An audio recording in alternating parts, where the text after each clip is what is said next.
Now capacitor के आगे वाले फॉर्मूले देखेंगे अब बचे हुए। फिर से एक बार ये ध्यान रखना, पैरेलल प्लेट कैपेसिटर के लिए लिखने वाले हैं, इसको ग्राउंड को कनेक्ट करना है, ठीक है। इस पे पॉजिटिव चार्ज आएगा, इस पे नेगेटिव। अभी फिलहाल एयर है या वैक्यूम है, बीच में और कोई मटेरियल नहीं है, तो कैपेसिटी का फॉर्मूला रहेगा ए के एप्सिलॉन 0 अपॉन डी, ठीक है। तो एयर है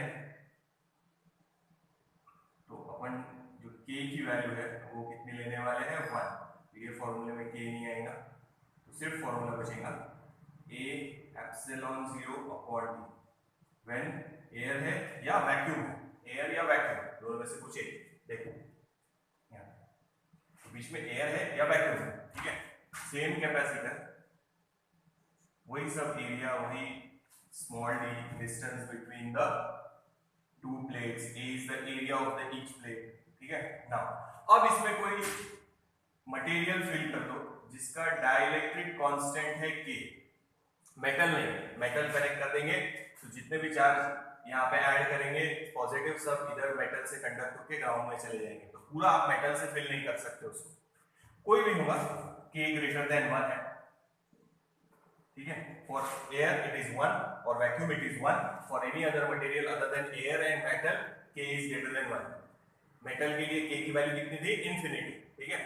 नाउ तो ये फॉर्मूला है C capacitance in that medium, it is equals to A K epsilon 0 upon D। अगर इन दोनों को कंपेयर करें, A epsilon 0 upon D separate कर लो इसमें से, A epsilon 0 upon D separate और साथ में बचेगा K, ठीक है। So we can write Cm is equals to K और ये है देखो ये Ca। तो एयर में जितनी कैपेसिटी होंगी, अगर आप इसमें डाइलेक्ट्रिक मटेरियल ऐड करते हैं और डाइलेक्ट्रिक कांस्टेंट K, तो capacity increases K times. Example ले लेते हैं कि मान लो यहां एयर में कैपेसिटी है अभी 5 माइक्रोफैराड, K की वैल्यू है समझो 10, तो डेफिनेटली याद रखो कि अगर एयर में 5 है और K की वैल्यू 10 है, तो याद रखो जितनी भी यहाँ कैपेसिटी होंगी कितने टाइम्स इंक्रीज होंगी? 10 टाइम्स। तो यहां पर लिखेंगे K की वैल्यू 10, कैपेसिटी जब एयर में था तब कैपेसिटेंस 50, तो कितने टाइम्स इंक्रीज हुई है? 10 टाइम्स। तो याद रखो जितनी K की वैल्यू रहेंगी उतने टाइम्स कैपेसिटी एयर से कंपैरिजन में ज्यादा रहेगी, याद रखो।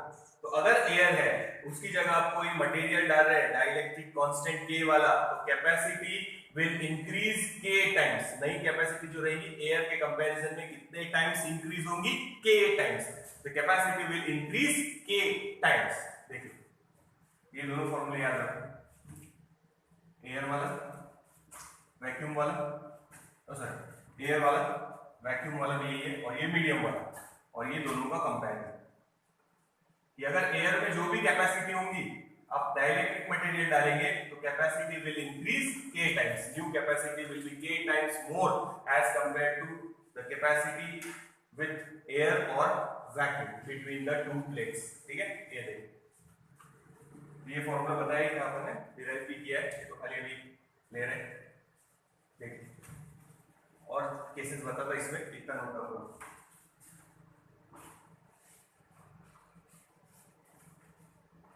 तो इसके पहले वाले वीडियो में अपन ने कैपेसिटर का, पैरेलल प्लेट कैपेसिटर का ये फॉर्मूला बता दिया था, ये बता दिया था अपन ने, A के एप्सिलॉन 0 अपॉन D, एनर्जी के इक्वेशन बता दिए थे, वो याद रखना, half CV² Q² upon twice V, Q² upon twice C and QV upon 2। और उसके बाद सेल कितनी एनर्जी सप्लाई कर रहा, कैपेसिटर में कितनी स्टोर हो रही और लॉस कितना हो रहा। सेल सप्लाई करता है एनर्जी QV, स्टोर होती हाफ QV, तो हाफ QV जो एनर्जी है वो वेस्ट हो जाती है। तो याद रखना सेल ने कितनी एनर्जी सप्लाई किया पूछा तो Q इंटू V निकालना, और एनर्जी स्टोर कितनी हुई है? Half Q into V। तो वो थोड़ा सा एक बार पिछले वीडियो में देख लेंगे।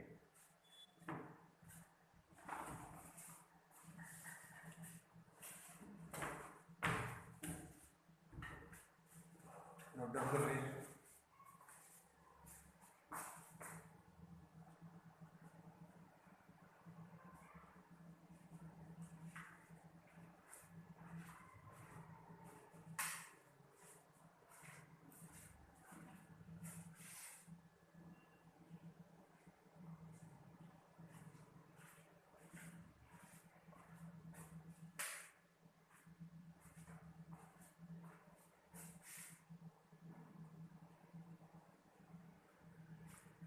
कैपेसिटर के अलग अलग डायग्राम अपन ने सॉल्व करके बताए हैं कि आप लोगों को कैसे ढूंढना है आंसर, वो प्रॉपरली देख लेना आप लोगों ने एक बार, क्योंकि डायग्राम कैसे भी आ सकते, सॉल्व करना सिखाया है तो लॉजिक से याद रखना है। और वो डायग्राम सब ये जो लिख रहे हैं ना, ये सब फॉर्मूले लिख के रखो आप, ताकि कभी टाइम पे पढ़ने का काम गिरे तो फिर ये फॉर्मूले खाली पढ़ लो, वीडियो कितनी बार देखेंगे, फॉर्मूले साथ साथ में लिखते जाओ। अब ध्यान दो, नेक्स्ट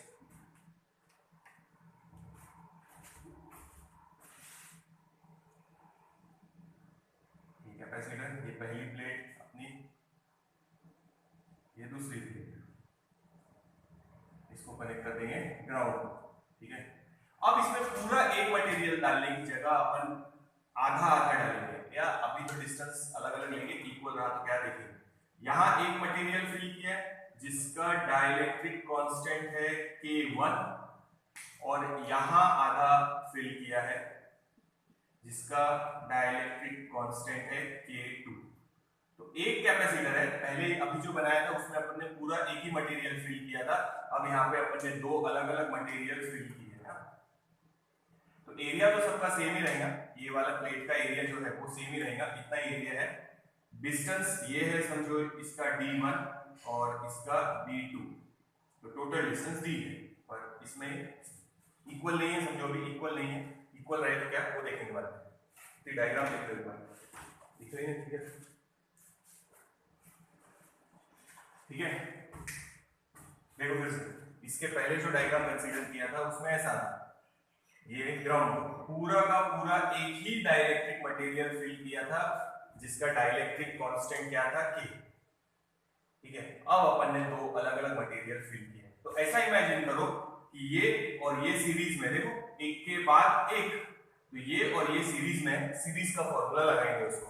आप लोगों को मेथड याद नहीं होती है, आप लोगों को फाइनल आंसर याद रखना है, फिर भी मैं मेथड बता रहा हूं, देख लो काम आएगा बाद में न्यूमेरिकल्स के टाइम।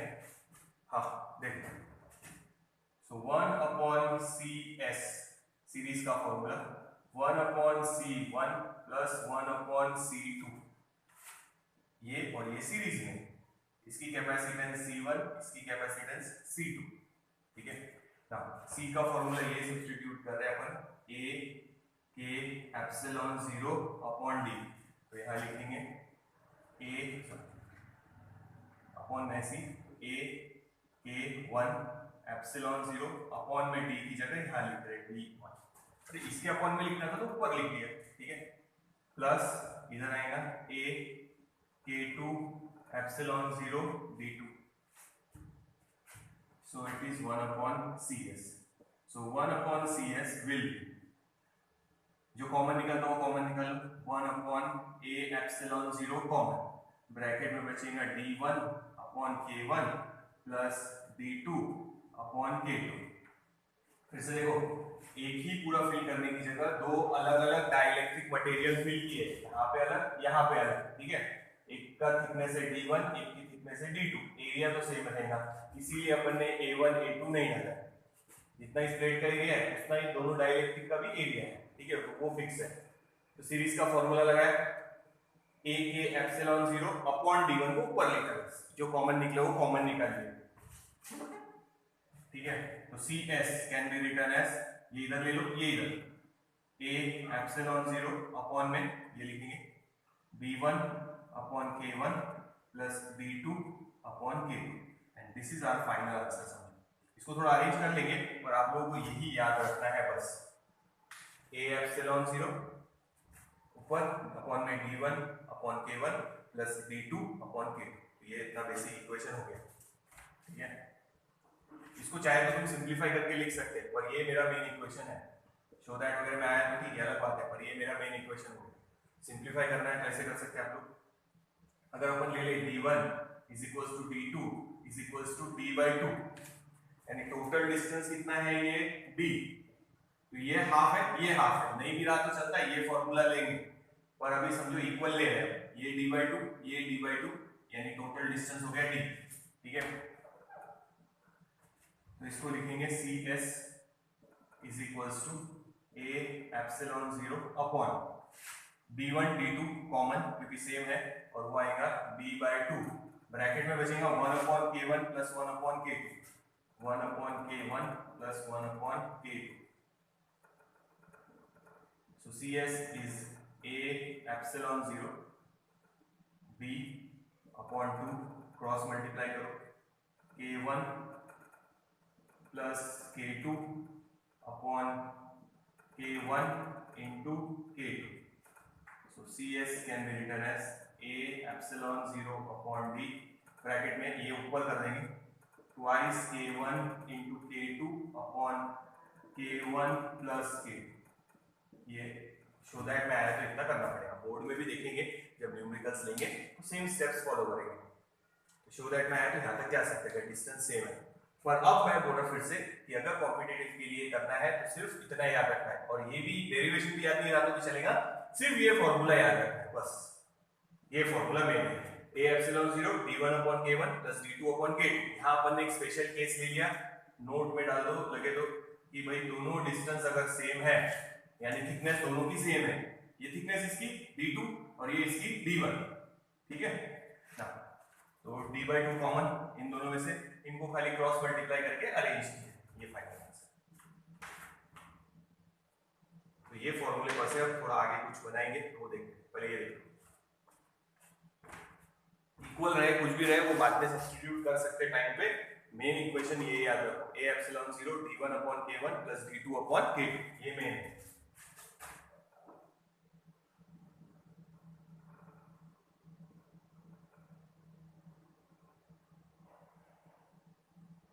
ये अपना इक्वेशन में है, ये नोट डाउन कर. उसके बाद इक्वल है तो ऐसा लेंगे, अगर नहीं भी रहा इक्वल तो d1 की वैल्यू डालेंगे, d2 की वैल्यू डालेंगे, k1 की, k2 की, जो भी होगा सिंपलीफाई करेंगे. देखिए इसी को आगे बढ़ा देते हैं, नोट डाउन करो.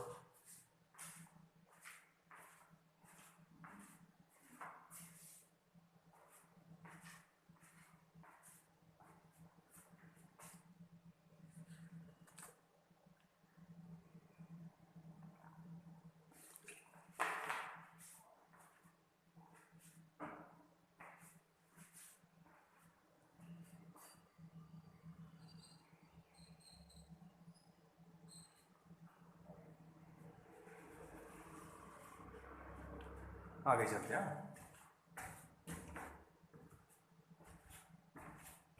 ये मीटर है, ये हटा है.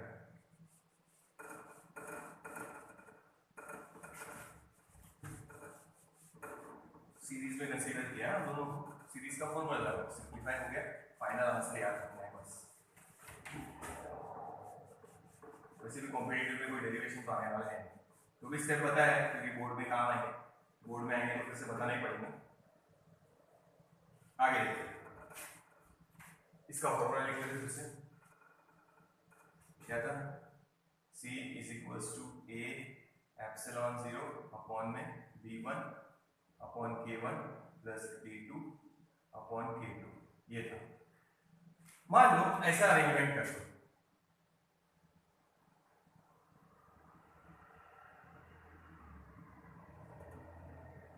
तीन मटेरियल डाले, यहाँ पे एक मटेरियल डाला है जिसका डाइलेक्ट्रिक कांस्टेंट है k1, यहाँ दूसरा मटेरियल, थिकनेस अलग भी हो सकती, सेम भी हो सकती, k2, और यहाँ तीसरा मटेरियल, बीच में का बदल, ये देखो ये रेड, ये k2, ठीक है, और तीसरा मटेरियल k3. तो इसका थिकनेस है d1, इसका d2 और इसका d3. अब 1 2 3 डालते हैं, क्या फर्क पड़ने वाला है, कुछ नहीं, फॉर्मूला सेम फॉलो करना. क्या लिखेंगे इसके लिए, 3 वाले के लिए, C is equals to A epsilon 0 d1 upon k1 plus d2 upon k2 plus d3 upon k3. बस सिंपल ऐसा. 4 है तो d4 अपॉन k4, तो ये ऐसा है, ये भी नोट डाउन कर लो. 2 है तो ये फॉर्मूला, 3 है तो ये फॉर्मूला, ये इसके लिए है और ये इसके लिए, ठीक है. तो अब 4 आए 5 आए कोई फर्क नहीं पड़ता, जितने भी आएंगे इस फॉर्मूले से सॉल्व करेंगे. देखिए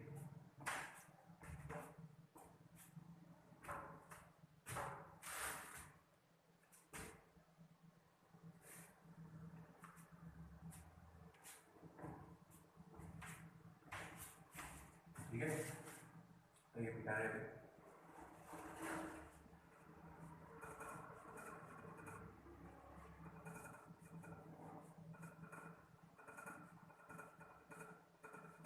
अब देखो आगे ये फॉर्मूला वैसे ये 3 वाला हटा है। याद रखना पूरा का पूरा मेटल से फिल नहीं कर सकते, कैपेसिटी इनफाइनाइट हो जाएंगी। अगर मेटल से फिल करेंगे तो कैपेसिटी इनफाइनाइट। कैपेसिटी का फॉर्मूला क्या है? C = A K epsilon 0.d। अगर K की वैल्यू इन्फिनिटी है तो उस कैपेसिटी की भी वैल्यू इन्फिनिटी, यानी अब जितने भी चार्ज ऐड करेंगे यहाँ मेटल रहा पूरा तो वो ग्राउंड में चले जाएंगे सारे, ठीक है। अब देखो किसी ने बोला भाई हमने ऐसा डाइलेक्ट्रिक मटेरियल रख दिया बीच में, ठीक है। देखो कंफ्यूज करने के लिए है, अगर वो चाहते तो अपने को ऐसा भी दे सकते थे, ये बोलेंगे इधर मैंने डाइलेक्ट्रिक मटेरियल रख दिया K1 और इधर कुछ नहीं है मतलब एयर है K, इतना डाइलेक्ट्रिक मटेरियल है और ये इतनी जगह खाली है। यहाँ डाइलेक्ट्रिक मटेरियल K2 की वैल्यू अपन क्या लिख देंगे K, कुछ नहीं है मतलब एयर है। तो उन्होंने क्या किया, इसको चिपका के रखने की जगह ताकि अपने को कंफ्यूजन हो, ये इधर ऐसे बनाने की जगह ये बीच में बना दिया जिसका डाइलेक्ट्रिक कांस्टेंट है K1।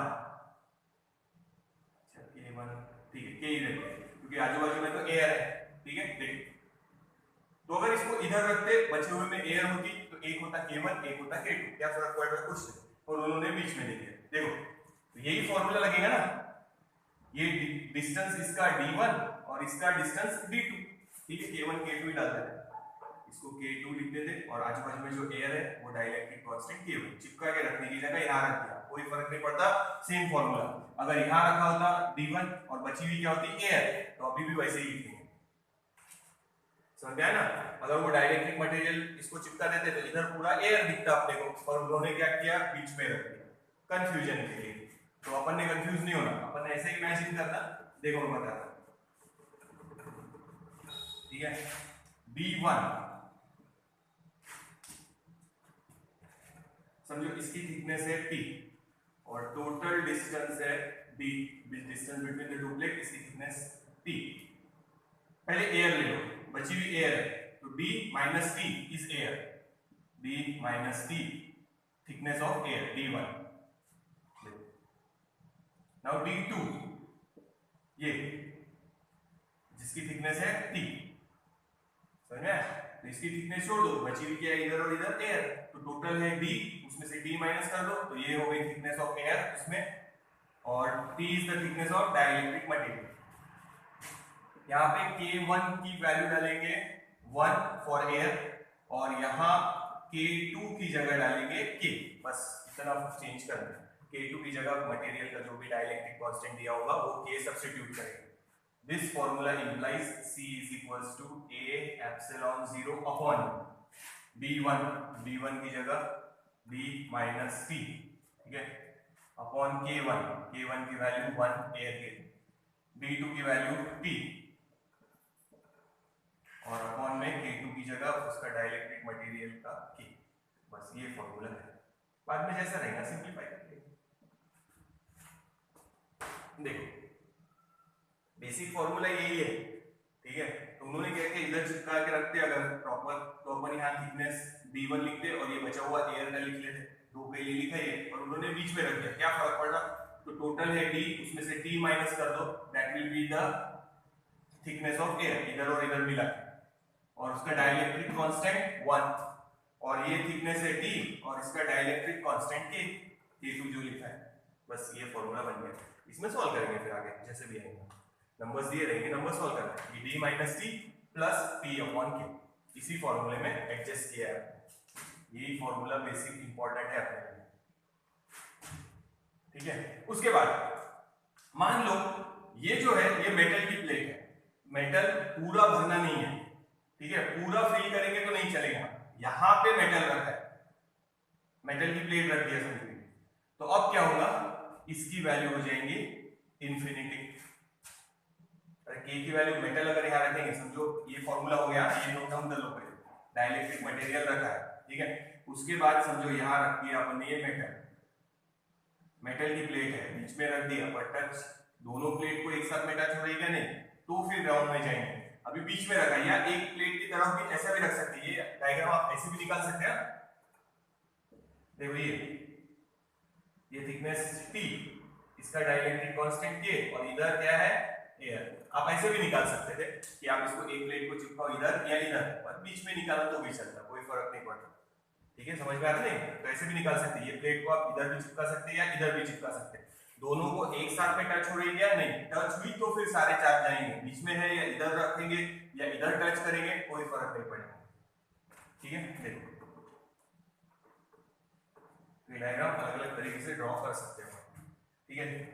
ये मेटल आ गया, मतलब K की वैल्यू क्या हो गई, इंफिनिटी, T अपॉन इंफिनिटी, यानी वो टर्म हो गई जीरो। तो फाइनल आंसर कैपेसिटी का A एप्सिलॉन जीरो अपॉन में बचेगा D माइनस T। यही फॉर्मूला, एयर बची हुई और K की वैल्यू इंफिनिटी, तो यहाँ इंफिनिटी डालो तो ये टर्म हो गई जीरो, D माइनस T बची। तो अब ऐसे कुछ भी आया तो ये बेसिक फॉर्मूले से आप लोग निकाल सकते हैं। फिर से बता रहा, ये डायग्राम को आप ये प्लेट इधर भी लगा सकते हैं ऐसे, ठीक है, यहाँ पे या यहाँ पे भी लगा सकते हैं ऐसे। तो वो इसकी थिकनेस थी, बचा हुआ कितना रहेगा, D minus T, same formula, ठीक है। तो ये हो गया एक अरेंजमेंट। दूसरी देखते हैं,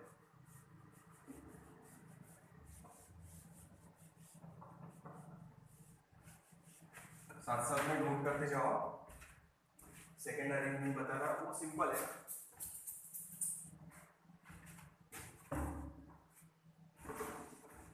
ये बेसिक फॉर्मूला जो बनाया है वो याद रखना।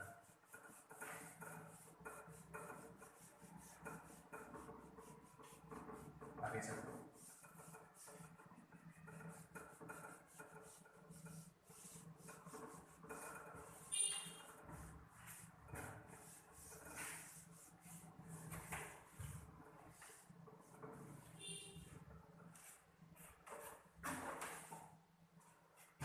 ध्यान दो, ये एक प्लेट, ये दूसरी प्लेट, और इसको कनेक्ट कर देंगे ग्राउंड। अब डाइलेक्ट्रिक मटेरियल अपन ने ऐसे सब्स्टिट्यूट किए थे, अब ऐसे रखेंगे, यहाँ डाइलेक्ट्रिक मटेरियल K1, ठीक है, और यहाँ बचा हुआ डाइलेक्ट्रिक मटेरियल दूसरा K2, ठीक है, ये है K1 इतना और ये K2।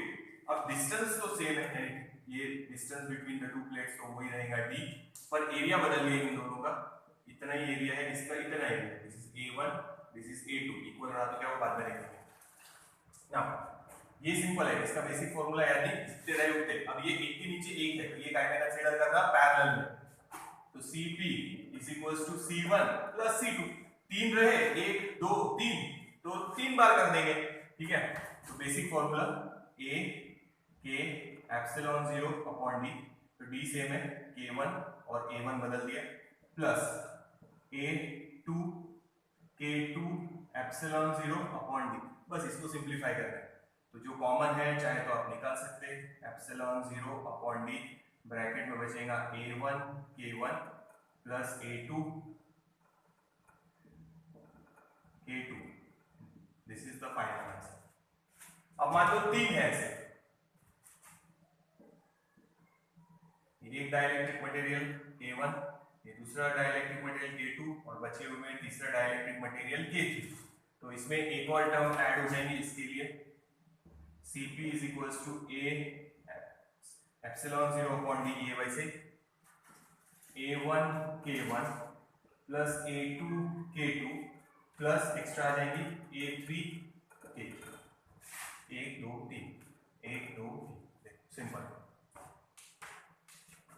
तो अगर ऐसे रहा तो ये लर्न करने की जरूरत नहीं है, तो डायरेक्ट अपन इस पर से आंसर निकाल सकते हैं, ये प्रॉब्लम नहीं है। तो देखो इतना स्पेशल केस बताते अगर एरिया सेम रहे तो क्या। देखो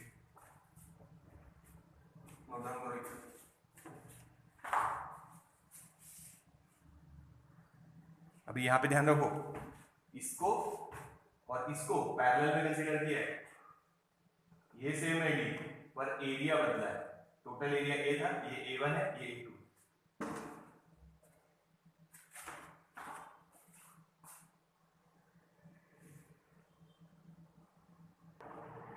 ठीक है, 3 का हाफ कैसे आएगा, 4 भी रहे तो चलता, कितने भी आए तो कोई फर्क नहीं पड़ता।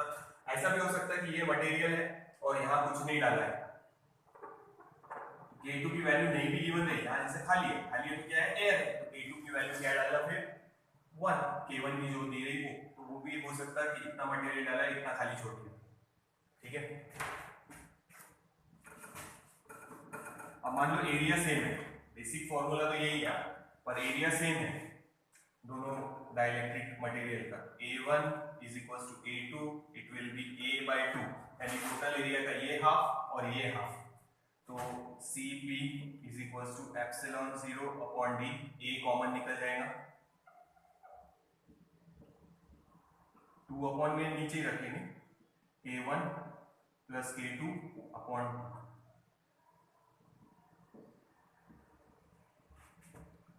अब मेरे क्लास के होशियार बच्चों, अगर 3 सेम है तो एरिया ऐसे लिखना, A1 is equals to A2 is equals to A3 is equals to A/3, A/3 लिखना, नहीं तो पता चला वहां पे भी A/2 लिख लेंगे। यहाँ 2 है तो 2 इक्वल पार्ट में डिवाइड किया है।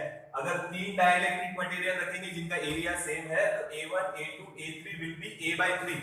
ठीक है, तो वो फॉर्मूला बन जाएगा Cp is equals to A epsilon 0 upon d,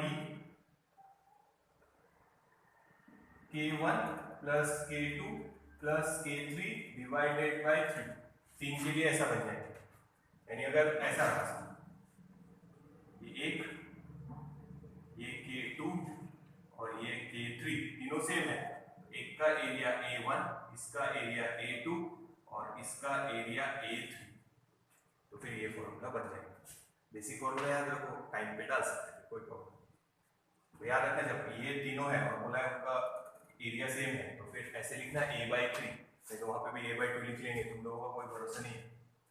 ठीक है, तो ये अपना बेसिक फॉर्मूला हो गया, आगे ले रहे ध्यान दो।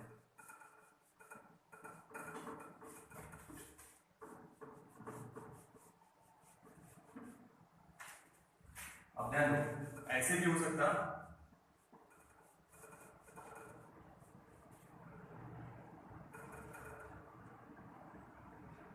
ये ऐसे भी रख सकते, बीच में इतनी पट्टी रख दिया, इसकी डाइलेक्ट्रिक कांस्टेंट है वैल्यू K1, तो इधर क्या है एयर, इधर क्या है एयर, तो इसका एरिया अगर A1 है तो बचा हुआ एरिया क्या लेना A2।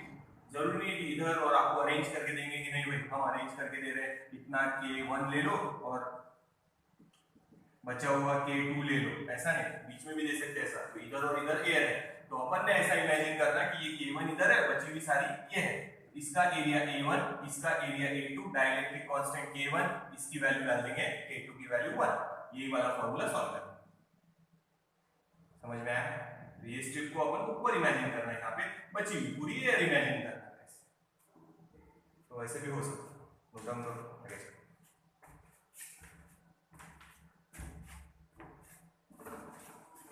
और हाँ, यहाँ मेटल की प्लेट नहीं आ सकती ऐसे ये अरेंजमेंट में, क्योंकि दोनों प्लेट्स कनेक्ट हो गए, सारे चार्ज ग्राउंड में चले गए, तो इस केस में मेटल की प्लेट नहीं आ सकती।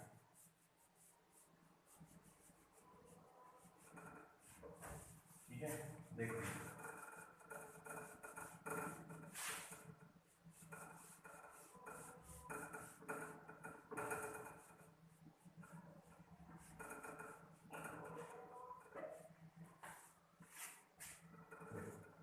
कैपेसिटर का एक टॉपिक और बता देता, ध्यान से देख लो।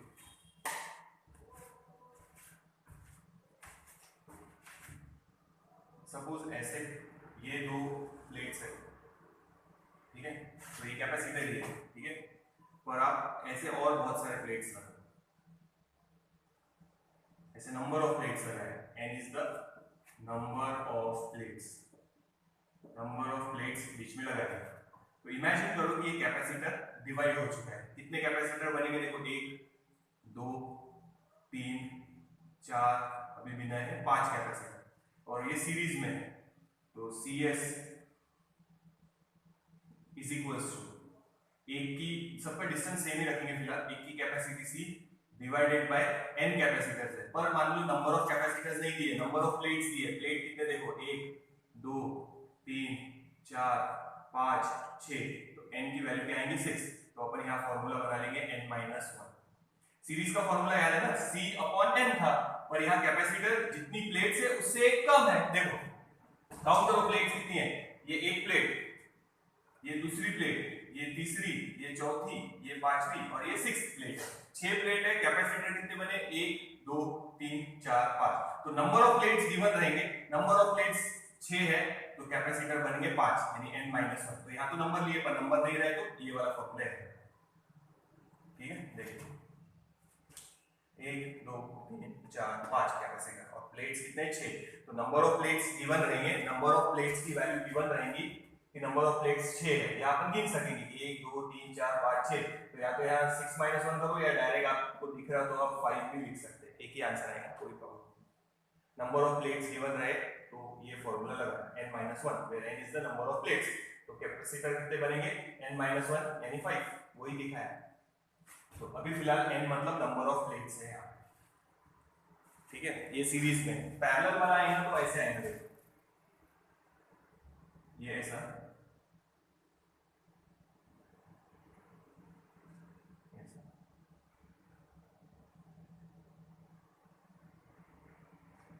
देखो एक ये A पॉइंट को कनेक्टेड है, एक B पॉइंट को, तो पैरेलल है 1 2 3 4। अच्छा एक बात सुनना, इसको ऐसे अगर लगा दूं, यानी ये डायग्राम को खाली ऐसे टिल्ट किया है, तो ये पैरेलल में नहीं हो जाएंगे, एक के बाद एक है, सीरीज में ही है। यहाँ पे देखो एक टर्मिनल ये, एक टर्मिनल ये, तो प्लेट्स अल्टरनेट है, एक इस टर्मिनल से ज्वाइंट है, एक इस टर्मिनल से ज्वाइंट है, तो याद रखना पैरेलल में। अगर इसको ऐसे टिल्ट कर दूं तो ये नहीं हो जाएगा कि ये सीरीज में ऐसे रख देंगे तो पैरेलल में, नहीं, कंफ्यूज करने के लिए डायग्राम ऐसे भी निकाली तो देखना एक के बाद एक है और कोई टर्मिनल नहीं है, यही 2 टर्मिनल है, एक ये और एक, सभी प्लेट उनके बीच में। अब यहाँ पे अल्टरनेट प्लेट से 2 टर्मिनल के बीच में, ये पैरेलल है, ये सीरीज है। तो यहाँ देखो कितने प्लेट्स है, 1 2 3 4 5 प्लेट। कैपेसिटर कितने बन रहे देखो, 1 2 3 4। यहाँ पे भी वही लॉजिक, n अगर नंबर ऑफ प्लेट्स है तो पैरेलल का फॉर्मूला n-1 इंटू एक की कैपेसिटी C, एक कैपेसिटर की कैपेसिटी C टोटल है 4, पर नंबर ऑफ प्लेट्स गिवन होंगे तो 5 -1 वही 4।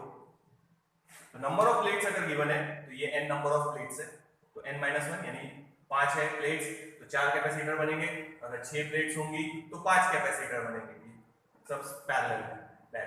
ये फॉर्मूला अपन ने बनाया है पहले, और वहां पे अपन ने n लिखा था, यहाँ इनटू n लिखा था। अभी भी फिलहाल नंबर ऑफ कैपेसिटर अगर होंगे तो इनटू n ही करना, पर अपने को नंबर ऑफ प्लेट्स गिवन है 1 2 3 4 और ये 5, ये दिया है 5 प्लेट्स है, कैपेसिटर कितने बनेंगे 4 n-1।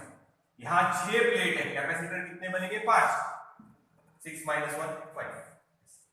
तो ये दोनों भी लॉजिक याद रखो, प्लेट्स गिवन रहे कि ये दिया है अपने को नंबर ऑफ प्लेट्स, तो ये वाला फॉर्मूला और ये वाला फॉर्मूला यूज करना, इसकी जगह CS is equals to C/n।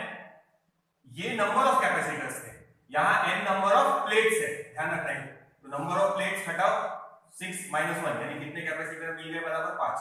तो वही फॉर्मूला है, सिर्फ यहाँ n नंबर ऑफ कैपेसिटर की जगह n नंबर ऑफ प्लेट्स है, तो n-1 करेंगे तो नंबर ऑफ कैपेसिटर ही मिलेंगे। यहाँ पे भी n-1 करेंगे तो क्या मिलेंगे, नंबर ऑफ कैपेसिटर्स। तो ये याद रखो, देख लो आगे से।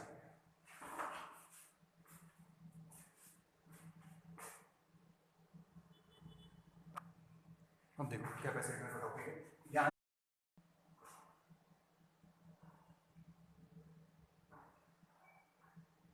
अब देखो कैपेसिटर का फॉर्मूला है, बस सिर्फ सीरीज के लिए, लेकिन पैरेलल के लिए टाइम पे आया देखिए क्या करना है। सीरीज के लिए याद रखो डायरेक्ट फॉर्मूला है, कैपेसिटर है और टोटल वोल्टेज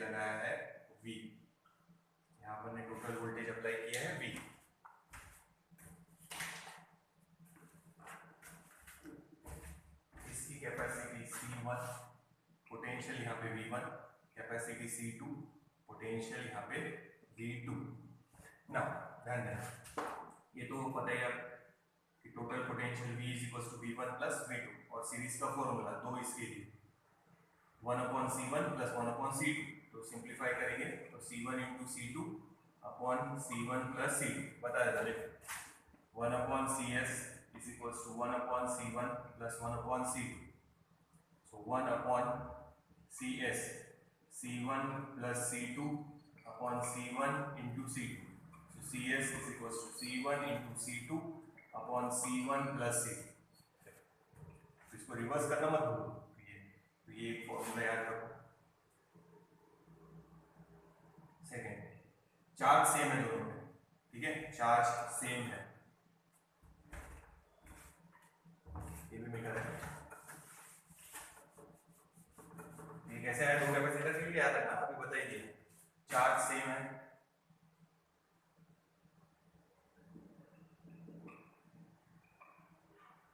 तो अपना बेसिक फॉर्मूला देखो C is equal to Q upon V। तो चार्ज सेम है तो अपन ऐसा लिख सकते हैं C1 upon C2 is equal to V2 upon V1। देखो charge same, inverse variation voltage और कैपेसिटी का, ये भी एक याद रखो ना। अब ध्यान देना, C1 is equal to Q1, C1 is equal to Q1 upon V1 यानी voltage. So V1 is equal to Q, अब सीरीज में सेम है तो यहाँ आप लोग S कर दो इसको। एक मिनट, तो अपन देखो यहाँ पे क्या कर रहे हैं, ध्यान दो, वापस से लिख लेते ना। देखो C1 is equal to Q1, इसके लिए लिखते हैं V1 और यहाँ अपन Q1 की जगह लिखेंगे QS, क्योंकि सीरीज में चार्ज क्या रहता, सेम। ना इस पर से अगर बनाएंगे तो we can write QS is equals to CS into total voltage V। तो वो डाल देंगे, C1 इज इक्वल्स टू क्या आएगा, QS की जगह CS into V upon V1 का लिखो, ठीक है, ये हटा रहे हैं, नोट डाउन कर लो, ये मिटा है। Now C1 is equals to CS की वैल्यू सब्स्टिट्यूट करो, C1 into C2 upon C1 plus C2 into V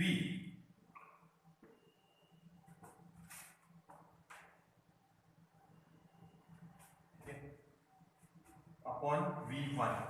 तो V1 और इसकी जगह इंटरचेंज कर दें, क्या बाद में भी कर सकते हैं, ठीक है, ये C1 और ये V1, C1 cancel. So V1 is equals to C2 into V upon C1 plus C2। ये इक्वेशन चाहिए था अपने को मेन, ये भी याद रखना सीरीज का फॉर्मूला, ये भी याद रखो, चार्ज सेम है तो ये फॉर्मूला लगाया। अब यहाँ पे क्या चेंज किया है वो देख लो और ये फॉर्मूला याद रखो, ठीक है। तो मीटर है, डायरेक्ट वो फॉर्मूले लिखना, ये हटा, समझ में आया, ये हटा है। यहाँ QS है, QS की जगह यहाँ से वैल्यू डालो CS into total voltage V। तो CS की वैल्यू सब्स्टिट्यूट किया, V वैसे रखा, ये C1 और ये C1 कैंसिल, V1 इधर कर। तो अब ध्यान दो, अगर V1 निकालना है पोटेंशियल अक्रॉस दिस कैपेसिटर, तो अपन लेंगे C2 into V upon C1 plus C2।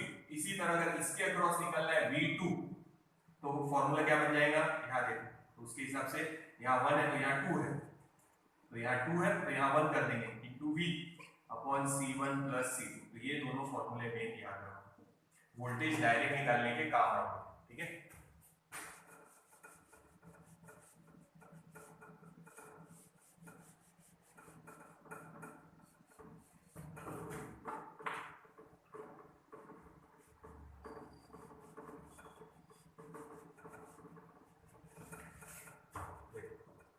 अगर टोटल वोल्टेज दिया है समझो 6 वोल्ट, इसकी कैपेसिटी है 3 माइक्रोफैरेड, इसकी कैपेसिटी है 3 माइक्रोफैरेड। किसी ने बोला वोल्टेज V1 निकालो, तो आप कुछ नहीं करना है, V1 इज इक्वल टू ये वाला फॉर्मूला यूज करेंगे, C2 की वैल्यू चेंज करना है, इसको 2 कर लेंगे, ठीक है। C2 की वैल्यू डालेंगे, इसका पोटेंशियल निकालना है, C2 की value 2 into total voltage 6 divided by C1 plus C2 यानी 3 प्लस 2, तो ये 12 डिवाइडेड बाय 5 2.4। डायरेक्ट आंसर मिल जाएगा पोटेंशियल का। तो ये दो फॉर्मूले मेन है, पैरेलल में नहीं निकाल रहे, पैरेलल में देखेंगे टाइम पे चार्ज का कैसे निकालना, पर अभी फिलहाल ये दो याद। पोटेंशियल अगर निकालना है किसी कैपेसिटर के अक्रॉस और सीरीज में है तो ये फॉर्मूले अपने बहुत काम आएंगे ये दो। तो याद रखो V1 है, इसके अक्रॉस वोल्टेज निकालना है तो C2 into total voltage V upon C1 plus C2, और पोटेंशियल अक्रॉस इस कैपेसिटर निकालना है तो C1 into V upon C1 plus C2। अब इतनी मेथड से सॉल्व करने की जगह ये दो फॉर्मूले आप लोगों ने डायरेक्ट याद रखना है। देख लो एक बार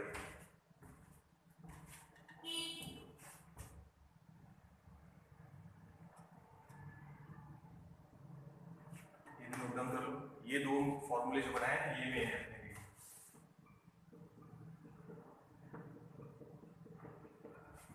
देख लो एक बार,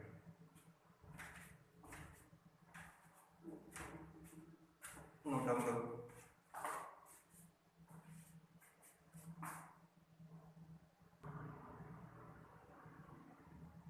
अब ये इक्वेशन खाली याद रखना है, शायद ही क्वेश्चन है।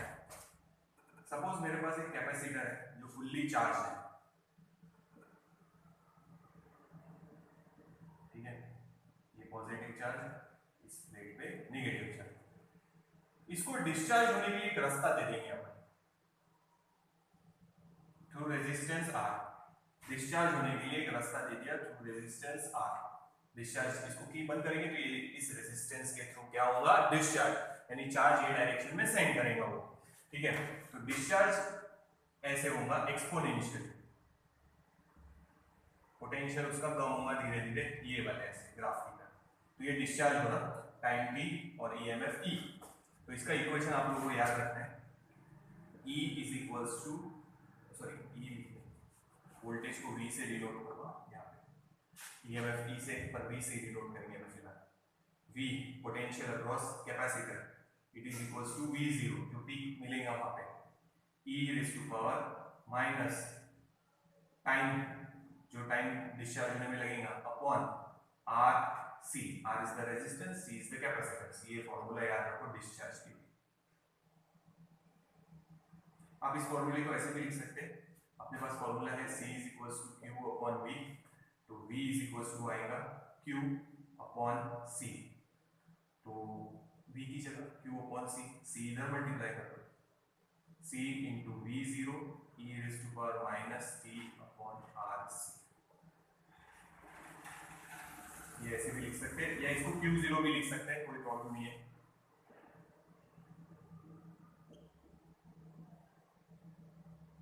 ठीक है,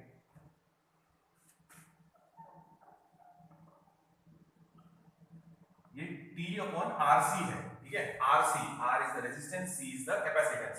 now that RC is called time constant and it is denoted by symbol torque। तो ये इक्वेशन आपने नोट डाउन कर लिए, ठीक है। तो नोट डाउन किए नहीं इक्वेशन, याद रखो जब आप कैपेसिटर फुल्ली चार्ज रेजिस्टेंस के थ्रू डिस्चार्ज करेंगे तो वो ऐसे डिस्चार्ज होगा एक्सपोनेंशियल, ये एक्सपोनेंशियल टर्म है E, ये वोल्टेज अक्रॉस कैपेसिटर, ये वोल्टेज जो इंक्रीज होगा पीक वोल्टेज, और ये इसको आप ऐसे भी लिख सकते हैं या इसकी जगह Q0 भी लिख सकते हैं, ये भी याद रखो। तो देखो जो RC है उसको बोलेंगे time constant and it is denoted by torque, time ही है पर टॉर्क से डिनोट कर रहे हैं, ये ऐसे। तो ये इक्वेशन आप ऐसे भी लिख सकते हैं, RC भी लिख सकते हैं या टॉर्क भी लिख सकते हैं, दोनों इक्वेशन नोट डाउन करना, पहला भी ये भी। नाउ अगर मैं समझो T is equals to torque is equals to RC, यानी ये दोनों को सेम ले लो, तो ये इक्वेशन बनेगा V is equals to V0 e raise to power -1, और e रेज़ टू पावर -1 की अप्रोक्सीमेटली वैल्यू है 0.37। इसका मतलब जो वोल्टेज है कैपेसिटर का वो इनिशियल पीक वोल्टेज से कितना हो गया 37%, अगर परसेंटेज में लिखूं तो टाइम कांस्टेंट की डेफिनेशन आप लोग ऐसा लिख सकते कि it is the time in which the capacitor discharged to 37% of its initial value. Voltage या चार्ज भी लिख सकते हैं, चार्ज का भी है तो चार्ज के लिए भी लिख सकते हैं। तो कितना हो जाएगा वो अपना 37%, यानी फुल्ली जो चार्ज है पोटेंशियल उससे वो कितने परसेंट हो जाएगा 37%। तो यहां वैल्यू भी नहीं मिलता है, तो यहां टाइम रहेगा टॉर्क। ये टाइम अपने को ये बताएगा टॉर्क की वैल्यू जो भी निकलेगी टाइम कांस्टेंट की, कि वो कितने जल्दी चार्ज हो रहा है या कितने जल्दी डिस्चार्ज हो रहा है। तो ये नोट डाउन करो, बस इतना याद रखना। Time constant is the time in which the capacitor discharged up to 37% of its initial value. Voltage के कितने परसेंट 37% तक वो डिस्चार्ज हो गया, यानी यहां गई तो भी होगी। अब 37% वोल्टेज बचा है, 37% तक डिस्चार्ज हो गया, 100% था, डिस्चार्ज होते होते कितने परसेंट हो गया 37% तक पहुंच गया। तो that time is called time constant. Charging के जैसे डिस्चार्जिंग के जैसे चार्जिंग का भी इक्वेशन है, वो भी बताना ध्यान में। सिर्फ इतना याद रखना, ये या ये और ये वैल्यू याद रखो। टाइम कांस्टेंट निकालने के लिए आया सिंपल R × C। देख लो एक बार, फिर डिस्चार्जिंग का बता दो। तो ये चार्जिंग के लिए डेफिनेशन ऐसी, सॉरी डिस्चार्जिंग के लिए टाइम कांस्टेंट की डेफिनेशन ऐसी है, it is the time in which it discharge to 37% of initial value, 37% तक डिस्चार्ज। चार्जिंग के लिए थोड़ी डेफिनेशन अलग है, बट जब सॉल्व करेंगे तो आंसर सेम ही आएगा क्योंकि सेम कैपेसिटर है। तो इस टाइम कांस्टेंट से ये पता चलेगा कि वो कितने जल्दी चार्ज होगा कैपेसिटर या कितने जल्दी डिस्चार्ज। तो ये हो गया चार्जिंग का। देखते हैं डिस्चार्जिंग की इक्वेशन है, डिस्चार्ज होने के लिए जगह दी है अपन ने। अब चार्ज कर रहे हैं उसको,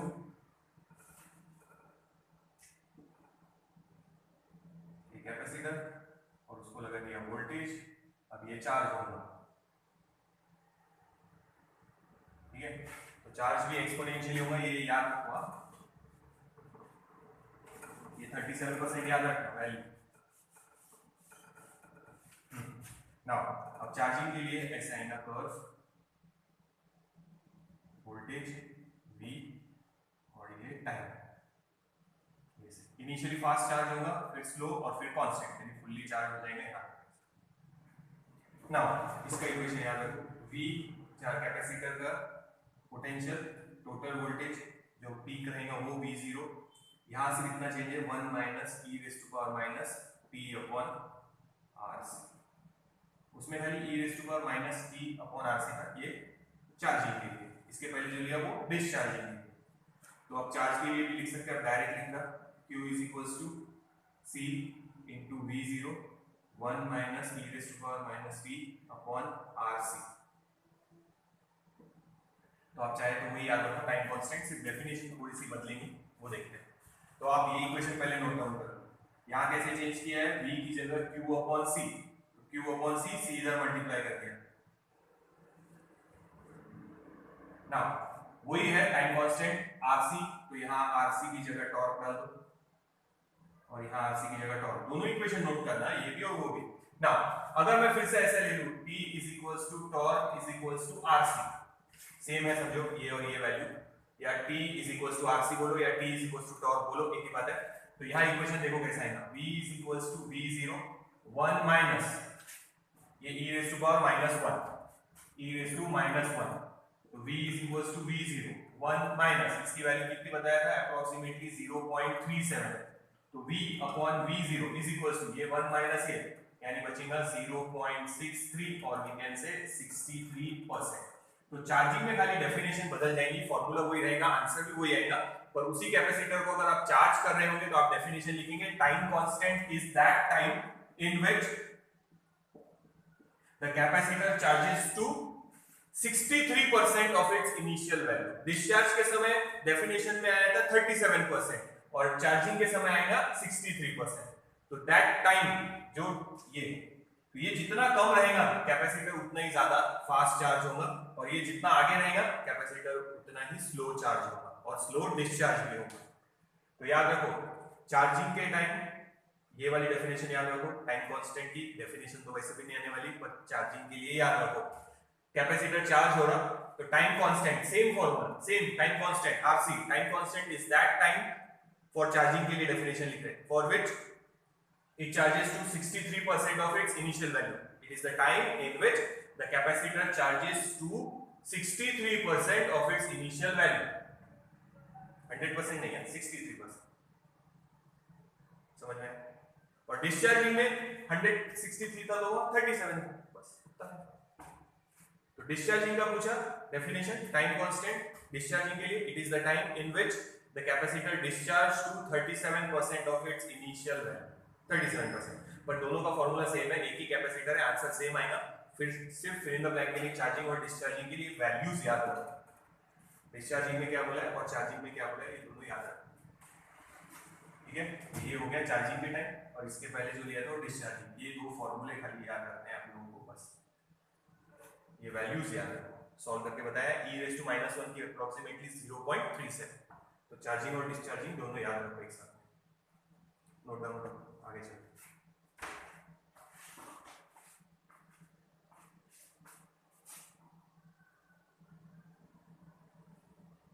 ठीक है, तो यहां याद रखो चार्जिंग के लिए बोला तो time constant is that time in which the capacitor charges to 63% of initial value, charges to 63% of its initial value. ठीक है, और डिस्चार्जिंग में आएगा time constant is the time in which it discharge to 37% of its initial value. और method से बताया है दोनों, तो इक्वेशन याद रखेंगे और वैल्यूज याद रखेंगे तो भी काम हो जाएगा. टाइम कांस्टेंट निकालने के लिए आया तो सिंपल है, दोनों में R इंटू सी, सिर्फ डेफिनेशन बदली है, फॉर्मूला वही है R इंटू सी, ये दो फॉर्मूले बदले तो उस पर से ये वैल्यूज बदल गए उसके. दोनों सॉल्व करके बताया, ध्यान रखना. बट टाइम कांस्टेंट अपने लिए इंपॉर्टेंट है और दोनों डेफिनेशन याद रखना. चार्जिंग के टाइम पूछा या डिस्चार्जिंग के टाइम पूछा तो नंबर्स में फर्क है. क्यों फर्क आया, क्योंकि ये इक्वेशन में 1 माइनस ये, तो वो थोड़ा सा आप लोग देख लेना. स्वच्छ भारत जाने दो, फिर देखते आगे.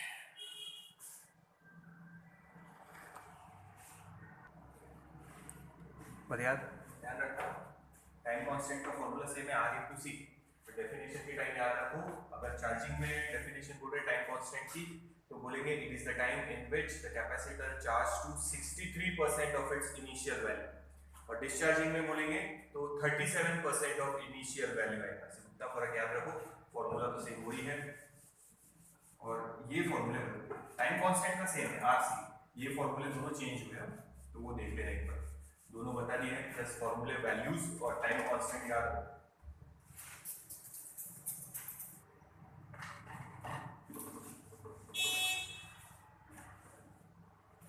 तो कैपेसिटर वाला टॉपिक हो गया समझो, पूरा कंप्लीट अपना ऑलमोस्ट.